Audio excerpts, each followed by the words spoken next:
आपली आवडमधनं योगिनी आज एक उपवासाची रेसिपी दाखवणार आहे। तर हे मी उकडलेले बटाटे घेतलेले आहेत, साधारणतः 8 बटाटे, आणि फिंगर चिप्सच्या शेपमध्ये मी त्याचे उभे काप करून घेतलेले आहेत। तर याला आपण उपवासाचे बटाट्याचे काप म्हणूनच ही रेसिपी दाखवणार आहोत।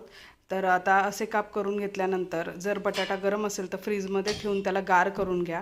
पण मी हे सकाळी म्हणजे लवकर उकडून आता दुपारी जेवणाच्या वेळेपर्यंत हे गार करून घेतलेत फ्रीजमध्ये ठेवून बटाटे, म्हणजे न सोलता।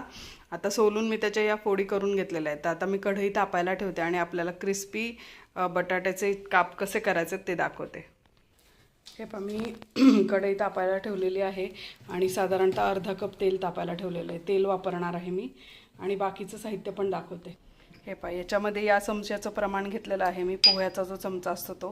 तर त्याच्यामध्ये मला लागणार आहे जिरपूड, मीठ, हे एक रंगाचं तिखट आहे काश्मीरी, हे चवीचं तिखट आहे, आणि थोडंसं सैंधव मीठ।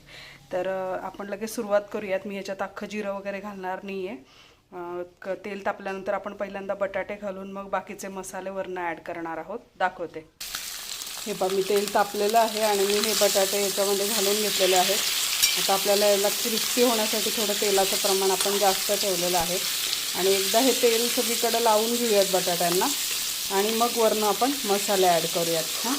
कारण तेल लागलं म्हणजे कसं आहे, ते मसाला पकडून ठेवतील बटाट्याच्या फोडी। थोडा कॅमेरा हलेल कारण व्हिडिओही मिस करते आणि रेसिपी पण मिस करते। आता मी सगळे मसाले टाकून घेते।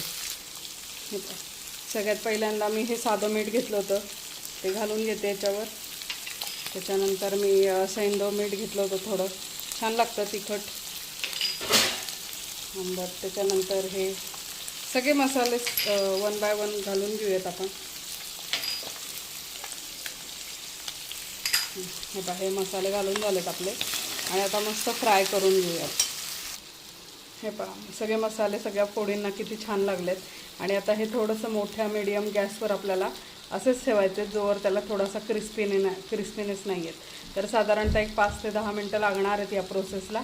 ते झाल्यानंतर मी तुम्हाला सर्व करून दाखवते। हे पहा, क्रिस्पी उपवासाची बटाट्याची भाजी म्हणजे बटाट्याचे काप रेडी झालेले आहेत। मी सर्व करून दाखवते। हे पहा, मस्त झालेत ना क्रिस्पी। नेहमी तेच खाऊन कंटाळा येतो, तर याने चव वाढते। उपवासाच्या दिवशी तोंडाला चव नसते। सो हे बटाट्याचे उपवासाचे काप नक्की करून पहा। रेसिपी आवडली असेल तर लाईक करा, शेअर करा, सबस्क्राईब करा। थँक्यू।